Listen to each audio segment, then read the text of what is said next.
सभी का हमारे YouTube चैनल पे हार्दिक स्वागत एवं अभिनंदन करता हूं।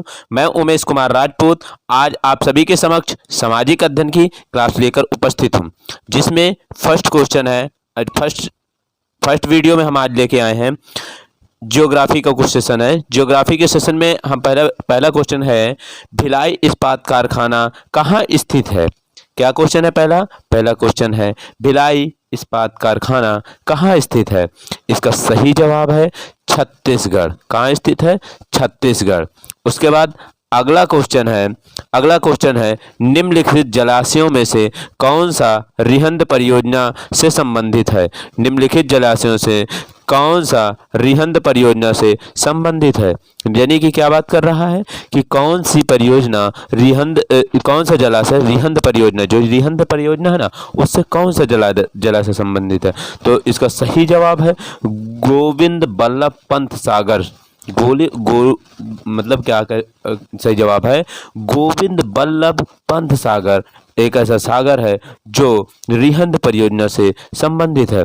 अगला क्वेश्चन है कि सिपकी ला प्रसिद्ध पर्वतीय दर्रा कहाँ है। सिपकी ला संबंधित मतलब प्रसिद्ध पर्वतीय दर्रा कहाँ है। सिपकी ला एक क्या है? दर्रा है। ये कहाँ पर स्थित है? तो इसका सही जवाब है कि हिमाचल प्रदेश में। कहाँ है? हिमाचल प्रदेश में। अब मैं कुछ आपको अधिक जानकारी के लिए बता दूं, हिमाचल प्रदेश में सिपकी ला, रोहतांग एवं बड़ाला चाला मतलब क्या है? पर्वतीय दर्रे हैं। उसके बाद जम्मू कश्मीर में कौन सा है? काराकोरम, जोजिला। जम्मू कश्मीर में कौन सा है? काराकोरम, जोजिला, बुर्जिल। उसके बाद उत्तराखंड में कौन सा है? उत्तराखंड में माना दर्रा है और नीति दर्रा है। कौन सा दर्रा है? माना दर्रा है और नीति दर्रा है। कौन सा दर्रा है? माना दर्रा और नीति दर्रा है। उसके बाद सिक्किम में कौन सा है? नाथुला और जोलप्ला दर्रा है। ध्यान रखिएगा, ये दर्रे पूछे जाते हैं, इसलिए मैंने आपको बता दी है। ये क्वेश्चन को इंपॉर्टेंट टिक कर लीजिएगा, नोट कर लीजिएगा। ठीक। उसके बाद अगला क्वेश्चन है, भारत को कुल कितनी कृषि जलवायु क्षेत्रों में बांटा गया है। भारत को कुल कितनी कृषि जलवायु क्षेत्रों में बांटा गया है। भारत को कुल कितनी कृषि जलवायु क्षेत्रों में बांटा गया है। इसका सही जवाब है आपको भारत को कुल कितनी कृषि जलवायु क्षेत्रों में बांटा गया है। इसका सही जवाब आप देख पा रहे हैं कि 15 कृषि जलवायु क्षेत्रों में बांटा गया है। कितने? 15 कृषि जलवायु क्षेत्रों में बांटा गया है। ठीक। उसके तत्पश्चात अगला क्वेश्चन है, 5वां क्वेश्चन है कि केंद्रीय औषधि एवं संगंध पौधा संस्थान कहाँ स्थित है। केंद्रीय औषधि संगंध पौधा संस्थान कहाँ स्थित है। इसका सही जवाब है लखनऊ। ये लखनऊ कहाँ पर है? लखनऊ में कहाँ पर है? लखनऊ में एक ऐसी जगह पड़ती है जानकीपुरम, जहाँ इस बार रेलवे ग्रुप डी के ज़्यादातर सेंटर वहीं लगाए गए थे, जिसमें इन्फोटेज ऑफ इंडिया जितने भी ज़्यादातर सेंटर हैं वहीं लगाए गए थे। और कुछ औषधि केंद्र हैं जिनके मैं आपको नाम विदित करा दूं, ध्यान दीजिएगा। केंद्रीय औषधि संगंध पौधा संस्थान लखनऊ में स्थित है। राष्ट्रीय भूभौतिक अनुसंधान संस्थान हैदराबाद में स्थित है। उसके बाद भारतीय कृषि अनुसंधान संस्थान कहाँ स्थित है? नई दिल्ली में। इंदिरा गांधी राष्ट्रीय मानव संग्रहालय कहाँ स्थित है? भोपाल कहाँ की राजधानी है? मध्य प्रदेश की राजधानी है। अगला क्वेश्चन है, केंद्रीय खाद्य प्रौद्योगिकी अनुसंधान संस्थान कहाँ स्थित है। केंद्रीय खाद्य प्रौद्योगिकी अनुसंधान संस्थान कहाँ स्थित है। इसका सही जवाब है मैसूर में। कहाँ स्थित है? इसका सही जवाब है मैसूर में। कुछ अधिक जानकारी के लिए बता दूं कि केंद्रीय खाद्य प्रौद्योगिकी संस्थान मैसूर में स्थित है। उसके बाद भारतीय मौसम विज्ञान संस्थान नई दिल्ली में स्थित है। उसके बाद औद्योगिक विश्वविज्ञान अनुसंधान लखनऊ में स्थित है। उसके बाद अगला क्वेश्चन है, निम्नलिखित में से मिट्टी भारत के कपास की खेती के लिए अच्छी है। मतलब कौन सी मिट्टी किसकी कपास की खेती के लिए अच्छी है। ये कपास की खेती ज़्यादातर उत्पादन साउथ इंडिया में होता है। वहाँ पर कपास की खेती के लिए सबसे अच्छी मिट्टी है काली मिट्टी। सही, इसका सही जवाब है काली मिट्टी। कपास की खेती के लिए कौन सी मिट्टी उत्तम होती है? काली मिट्टी। उसके बाद धान का खैरा रोग किस तत्व की कमी से होता है? धान में एक रोग लग जाता है खैरा रोग। खैरा रोग किस तत्व की कमी से होता है? जिंक की कमी से होता है। किसकी कमी से होता है? जिंक की। इसका सही जवाब सी आंसर जाता है, जिंक की कमी से होता है। उसके बाद अगला क्वेश्चन, खरीफ की फसल निम्न में से खरीफ की फसल कौन सी है? निम्न में से खरीफ की फसल क्या कहते हैं? निम्न में खरीफ की फसल कौन सी है? धान है। धान है, यानी कि बी आंसर जाता है। अब ध्यान दीजिएगा, खरीफ, रबी, जायद तीनों फसलों के बारे में हम विस्तृत जानकारी आपको देंगे। भारत में 3 प्रकार की फसलें बोई जाती हैं। पहली फसल है खरीफ, दूसरी है रबी, तीसरी है जायद। खरीफ की फसल में के अंतर्गत क्या क्या आता है? धान, ज्वार, बाजरा, मूंग, गन्ना, मूंगफली आदि। उसके बाद रबी की फसल के अंतर्गत क्या आता है? जौ, गेहूं, चना, मसूर, सरसों।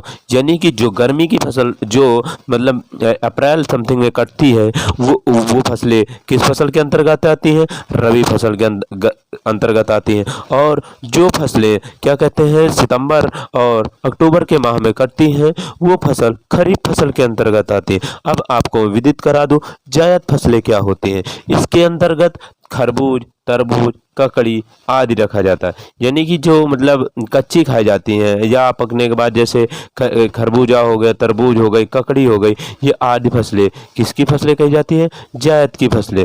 हम अब अगले क्वेश्चन की तरफ बढ़ते हैं। प्रमाणित बीज के थैले पर लगे टैग का रंग होता है। जो प्रमाणित बीज होता है उसके थैले पर कौन से रंग का टैग लगा होता है? आपको ये बहुत ही इंटरेस्टिंग क्वेश्चन है। इस क्वेश्चन को ध्यान से देखिएगा और कहें तो इम्पोर्टेंट भी है, क्योंकि जो हम लोग किसान के बच्चे हैं और कुछ लोग ऐसे हैं जो कि किसान तौर पे ये चीज़ें जानना अति आवश्यक है, क्योंकि बुजुर्ग थे वो पढ़े लिखे नहीं थे। इसलिए हम लोग आज की युवा पीढ़ी को ये जानना अनिवार्य है कि जो मतलब प्रमाणित बीज होता है उसकी थैले पर कौन से कलर का टैग मार्क लगा होता है। इसका सही जवाब है नीले कलर का। इसका सही जवाब है नीले कलर का टैग मार्क लगा होता है। अब हम बढ़ते हैं अगले क्वेश्चन की तरफ। अगला क्वेश्चन हमारा कह रहा है, निम्नलिखित में से भारत में कौन सी नदी विभ्रंश घाटी से होकर बहती है? कौन सी नदी ऐसी है जो विभ्रंश घाटी से होकर बहती है? विभ्रंश घाटी का तात्पर्य है नर्मदा नदी, सतपुड़ा नदी एवं विध्वंस पहाड़ियों के बीच में जो नदी बहती है उसको विभ्रंश घाटी कहा जाता है। यानी कि इसका सही जवाब है नर्मदा नदी। इसका सही जवाब है विभ्रंश घाटी के से होकर गुजरने वाली नदी सिर्फ नर्मदा नदी है। उसके बाद हम अगले क्वेश्चन की तरफ बढ़ते हैं। हमारा अगला क्वेश्चन कहता है, ऑपरेशन फ्लड संबंधित है। ऑपरेशन फ्लड किस चीज़ से संबंधित है? जो फ्लड मतलब फ्लड से संबंधित, आपको एक चीज़ बता दें, फ्लड माने बाढ़ भी कही जाते हैं, लेकिन हम आपको बता दें कि ऑपरेशन फ्लड किस चीज़ से संबंधित है। इसका सही जवाब है दुग्ध उत्पादन से। बहुत इंपॉर्टेंट क्वेश्चन है। प्रीवियस यूपी टेट के 6 और 8 वाले एग्जाम में 2016 के एग्जाम में ये क्वेश्चन आया हुआ है। बहुत इंपॉर्टेंट क्वेश्चन है कि ऑपरेशन फ्लड किस से संबंधित है। इसका सही जवाब है दुग्ध उत्पादन से। हम अब बढ़ते हैं अगले क्वेश्चन की तरफ। हमारा अगला क्वेश्चन कहता है कि सोनालिका किस फसल से किस फसल की प्रजाति है? जो सोनालिका है किस फसल की प्रजाति है? देखो, आपने आजकल नाम भी सुन रहे हैं, सोनालिका कंपनी के ट्रैक्टर भी आ रहे हैं, लेकिन हमारा क्वेश्चन क्या कह रहा है कि सोनालिका किस फसल की प्रजाति से संबंधित है? इसका सही जवाब है गेहूं। गेहूं एक ऐसी फसल है जो सोनालिका के नाम से जानी जाती है। उसके बाद हम अगले क्वेश्चन की तरफ बढ़ते हैं। हमारा अगला क्वेश्चन कह रहा है, बाजरा के लिए बीज की दर है। बाजरा के लिए बीज दर क्या है? बाजरा की जो फसल होती है उसमें कितने दर का बीज यूज करना चाहिए जिससे कि वो उसका उत्पादन सुव्यवस्थित ढंग से हो सके? उसका सही जवाब है कि 4 केजी पर हेक्टेयर, यानी कि हमारा जो इस उत्पादन क्या होता है इससे मैटर नहीं करता। लेकिन जैसा कि आपने सुना होगा कि गेहूं के लिए 8 हेक्टेयर होता है, या मतलब अदर फसल के लिए 8 हेक्टेयर, किसी के लिए 8 kilo per hectare, 15 kilo per hectare. लेकिन बाजरा आपने देखा होगा छोटा छोटा तो होता है, इसलिए 4 किलो पर हेक्टेयर होता है। उसके बाद हम अगले क्वेश्चन की तरफ बढ़ते हैं। हमारा अगला क्वेश्चन कह रहा है कि सिंचाई के किस विधि से सर्वाधिक पानी की बचत होती है। इस समय के लिए बहुत ही प्रचलित विधि है, जैसा कि हमारे गवर्नमेंट ही भी कहती है, हम लोग भी कहते हैं और कक्षा 6-7 में पढ़ते आते हैं कि हमें सस्टेनेबल डेवलपमेंट करना चाहिए। यानी कि सस्टेनेबल डेवलपमेंट क्या होता है कि भविष्य की पीढ़ियों को ध्यान में रखते हुए संसाधनों का प्रयोग करना ही सस्टेनेबल डेवलपमेंट कहलाता है, जिसे हिंदी में कहते हैं सतत पोषणीय विकास। सतत पोषणीय विकास उसी के बात को मध्यस्थ ध्यान में रखते हुए ये कहा गया कि सिंचाई के लिए एक नया तंत्र की खोज की गई, जो नॉर्मल तंत्र है लेकिन बहुत ही प्रभावशाली तंत्र है कि सिंचाई के लिए कम पानी का उपयोग करके अधिक आउटपुट निकाला जाए, यानी कि अधिक प्रभावशाली। ये क्वेश्चन यूपी टेट में क्लास 6 और 8th में भी पूछा गया, 2016 में ही पूछा गया क्वेश्चन है। इसका सही जवाब है टपक सिंचाई विधि। टपक मतलब ये पाइपलाइन बिछा दी जाए, पाइपलाइन से धीरे धीरे रिसा होके पानी टपकता रहे। उसके बाद अगला क्वेश्चन हमारा कह रहा है, हमारा अगला क्वेश्चन क्या है कि गेहूं की प्रथम क्रांतिक अवस्था क्या है। गेहूं के लिए सबसे पहले कौन सी क्रांति की गई, यानी कि इसका तात्पर्य यही है, इसका तात्पर्य है कि गेहूं के लिए कौन सी क्रांति पहले की गई। कल्ले निकालना इसके लिए सबसे पहली क्रांति है कि कल्ले निकालना। इसको हम विस्तृत तरीके से जानेंगे। गेहूं की प्रथम क्रांति अवस्था कल्ले निकालना होती है। क्रांतिक अवस्था वह अवस्था होती है जब पौधे के विकास के लिए सिंचाई की अति आवश्यकता होती है। हाँ, ये समझ गए, सॉरी, अभी तक इतना हम विस्तृत नहीं बता सकते थे।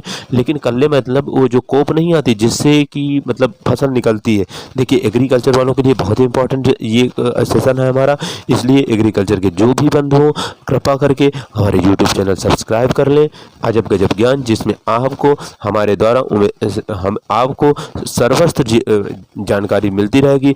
TET, UP TET, C TET से संबंधित भी हम आपको समय समय पर वीडियो प्रोवाइड करते रहेंगे। हमारा अगला क्वेश्चन कह रहा है अल्फ्रांसो एक प्रचलित किस्म है। अल्फ्रांसो किस प्रकार का प्रचलित किस्म है। अल्फ्रांसो ये भी 2014 के पेपर में आया यूपी टेट के, जो 23 फरवरी को हुआ था। 23 फरवरी वाले पेपर में ये क्वेश्चन आया है यूपी टेट में। ये अल्फ्रांसो एक प्रचलित किस्म है। अल्फ्रांसो किस चीज़ की प्रचलित किस्म है। इसका सही जवाब है आम की। देखिए, और अधिक चीज़ बता दें, देखिए अल्फ्रांसो एक ऐसे, आपको इसको ध्यान रखने के लिए आपको मैं विदित करा दूं कि आ से अल्फ्रांस होता है, आ से आम होता है। ठीक, आ से अल्फ्रांस होता है और आ से आम होता है। उसके बाद तत्पश्चात अगला क्वेश्चन हमारा क्या कह रहा है, आम की कौन सी किस्म बहुभोड़ी होती है। बहुभोड़ी मतलब बहुत ज़्यादा जिसमें कोपें निकलती हैं, यानी कि जैसे इस समय जनवरी ये बसंत ऋतु में जैसे बौर आती हैं, वही बात कह रहा है कि कौन सी किस्म ऐसी है जिसमें बहुभोड़ी होती है, बहुत ज़्यादा मतलब कोपें निकलती हैं जिससे अधिक मात्रा में फल फलेंगे। उसका सही जवाब है चंद्रकली है। इसका ये क्वेश्चन देखिए, ये इन्वायरमेंट के क्वेश्चन है, इसलिए ये एग्रीकल्चर वालों के लिए भी इम्पोर्टेंट है। देखिए, बीएससी एंट्रेंस में, एमएससी एंट्रेंस में, सभी के लिए अति इम्पोर्टेंट क्वेश्चन आपके समक्ष हमारे यूट्यूब चैनल अजब गजब ज्ञान में मिलते रहते हैं। हमारा अगला क्वेश्चन क्या कह रहा है, दूध में सर्वाधिक वसा उत्पादन वाली भैंस की नस्ल कौन सी है। दूध में सर्वाधिक उत्पादन मतलब जो वसा का है सर्वाधिक उत्पादन किस नस्ल की भैंस में होता है। इसका सही जवाब है भदावरी। देखिए, मुर्रा भी नाम सुना होगा, जाफराबादी भी नाम सुना होगा, लेकिन मेहरसाना भी नाम सुना होगा, लेकिन इसका सही जवाब है भदावरी टाइप की जो भैंस होती है उसमें बहुत अधिक मात्रा में दूध मिलता है। उसके बाद हमारा 20वां क्वेश्चन है, गुल्ली डंडा यानी गुल्ली डंडा जो फसल होती है किस फसल की प्रमुख खरपतवार है। गुल्ली डंडा एक होता है ना जो गुल्ली डंडा के नाम से गांव में लोग बहुत बोलते हैं, जिसे मैं हमारे गांव की भाषा में कहते हैं गोहवा खर। गोहवा खर को ही गुल्ली डंडा बोलते हैं। गुल्ली डंडा किस फसल से संबंधित है। इसका पहला क्वेश्चन पहला पॉइंट वो क्या है, पहला ऑप्शन है मटर, दूसरा ऑप्शन है बाजरा, तीसरा ऑप्शन है मक्का, चौथा ऑप्शन है गेहूं। देखिए मैंने गुल्ली डंडा को गोहुआवा खर भी कहते हैं, इसलिए इसका सही जवाब जाता है गेहूं की तरफ, यानी कि इसका सही जवाब है ये गेहूं की फसल में गुल्ली डंडा की फसल गुल्ली डंडा खरपतवार होता है। उसके बाद हम अगले क्वेश्चन की तरफ बढ़ते हैं। हमारा अगला क्वेश्चन क्या कह रहा है, निम्नलिखित में से कौन से सबसे लंबी नदी है। निम्नलिखित में से ये चारों ऑप्शन में सबसे लंबी नदी कौन सी है। इसका सही जवाब है गोदावरी नदी सबसे लंबी नदी है, क्योंकि गोदावरी नदी के बारे में और जानकारी मैं आपको दे दूं। गोदावरी नदी 1465 किलोमीटर लंबी है। कृष्णा नदी जो आपको ऑप्शन में दिया गया है 1401 किलोमीटर है। उसके बाद देखिए 4 किलोमीटर का डिस्टेंस है सिर्फ गोदावरी और कृष्णा नदी के बीच में। उसके बाद महानदी जो है 858 किलोमीटर है। उसके बाद कावेरी नदी जो है 800 किलोमीटर। उसके तत्पश्चात हम अगले क्वेश्चन की तरफ बढ़ते हैं। निम्नलिखित में से किस जिलों में भारत की सबसे बड़ी अभ्रक मेखला पाई जाती है। अभ्रक मेखला पाई जाती है कौन सी ऐसी कौन से जिले में सबसे बड़ी अभ्रक मेखला पाई जाती है। इसका सही जवाब है हजारीबाग गया और मुंगेर में। हजारीबाग के गया और मुंगेर में क्या पाई जाती है, अभ्रक मेखला पाई जाती है। पूरे विश्व की 80% लगभग उत्पादन सिर्फ अभ्रक मेखला से होता है।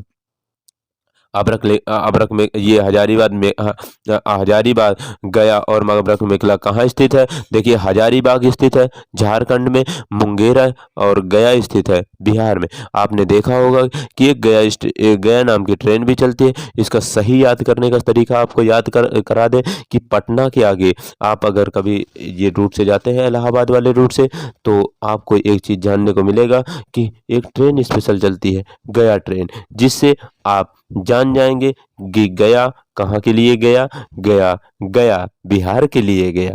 इसलिए हम अगले क्वेश्चन में आपको बताएंगे। देखिए हम आपको अधिक से अधिक जानकारी देते हैं, इसलिए हमें हमारे YouTube चैनल को सब्सक्राइब कर लीजिए, जिससे हमारा भी मोटिवेशन बढ़े और हम आपको अच्छे से अच्छे वीडियो प्रोवाइड करते रहें। कोयले का सर्वाधिक उपयोग कहाँ होता है।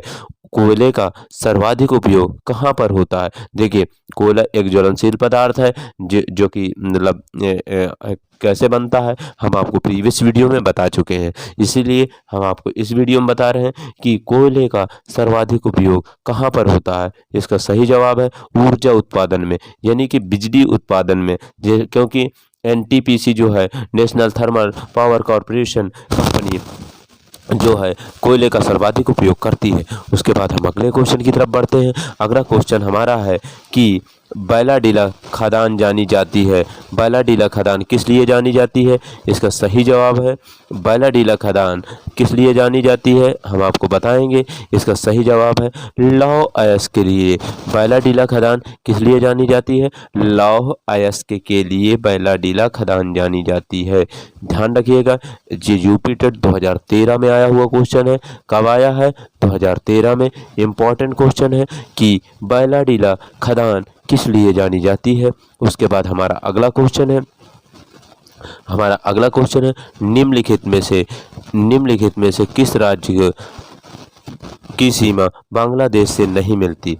देखिए निम्नलिखित में से किस राज्य की सीमा बांग्लादेश से नहीं मिलती। इसका सही जवाब है मणिपुर। देखिए बांग्लादेश से मेघालय की सीमा मिलती है, असम की सीमा मिलती है, उसके बाद मिजोरम की सीमा मिलती है, त्रिपुरा की। क्योंकि बांग्लादेश के इधर साइड क्या कहते हैं कहें तो पूर्व साइड क्या कहते हैं उत्तर साइड मेघालय है। अब पूर्व साइड समथिंग पूर्वोत्तर पड़ता है मिजोरम है। उसके बाद त्रिपुरा समथिंग ये ऐसे बीच में। ये भी क्वेश्चन 27/6/2013 वाले एग्जाम में आया हुआ है। देखिए आपको बताया भी गया है, पश्चिम बंगाल, मेघालय, मिजोरम, त्रिपुरा, असम की सीमा बांग्लादेश से मिलती है। इसके अलावा सिर्फ 5 राज्यों की सीमा किससे मिलती है? बांग्लादेश से। वो कौन कौन से राज्य हैं? पश्चिम बंगाल, मेघालय, मिजोरम। बंधु याद कर लीजिएगा, इंपॉर्टेंट क्वेश्चन है, क्योंकि अगर पूछा जाए अगर कोई भी कॉम्पिटिटिव एग्जाम में कि कितने राज्यों की सीमा बांग्लादेश से मिलती है, तो आपको गिनना ना पड़े, आप आंख मूंद के इसका सही जवाब लगा दें, 5 राज्यों के। भारत में कौन सा भारत में कौन सा जंतु लुप्त हो रहा है? भारत में कौन सा जंतु लुप्त हो रहा है? चीता लुप्त हो रहा है। लेकिन इस समय हमारे देश में चीता मोदी सरकार की वजह से, यानी कि हमारे माननीय प्रधानमंत्री श्री नरेंद्र मोदी जी के द्वारा भारत देश में चीता का फिर उत्थान कर दिया गया है। यानी कि विदेश से लाकर जो हमारे अभी मोदी जी के जन्म दिवस पर जो चीते लाए गए हैं, उनमें से आशा नाम की चीता ने एक बच्चे को भारत में जन्म भी दे दिया है, जो कि एमपी के एक चारागाह में रखे गए थे। ठीक, उसके बाद हमारा अगला क्वेश्चन क्या कहता है कि जलोढ़ मिट्टी कहाँ मिलती है? देखिए जलोढ़ मिट्टी कहाँ मिलती है, आपको विदित करा दे।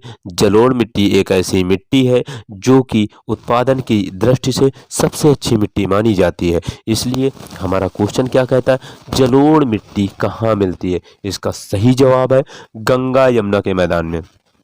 देखिए गंगा यमुना क्या बहा खिलाती है? पहाड़ों से अवसाद बहा खिलाते हैं, क्योंकि ये मौसमी नदियाँ नहीं हैं, ये सदाबहार नदियाँ हैं, हमेशा बहती रहती हैं, क्योंकि ये ग्लेशियर से पिघलकर जो पानी बहता है उसी से नदियाँ बहती हैं, इसलिए वहाँ से अवसाद बहा खिलाती हैं। और वो अवसाद एक क्या नदी के फॉर्म में क्रिएट होते हैं, वो क्या कहते हैं, मैदान बनाते हैं। वो मैदान ही जलोढ़ मृदा कहलाती है, जिसमें अति उपजाऊ क्षमता होती है। उसके बाद हमारा अगला क्वेश्चन कह रहा है, हमारा अगला क्वेश्चन क्या कहता है कि कृषि उत्पादन को बढ़ाने के लिए उपयोगी नहीं है। कृषि को उत्पादन के लिए बढ़ाने के लिए क्या उपयोगी नहीं है? देखिए उर्वरक की बढ़ोतरी, या कृषि यंत्रीकरण, या सिंचाई क्षमता का विस्तार, या जंगल काटना। इसका सही जवाब है जंगल काटना। कृषि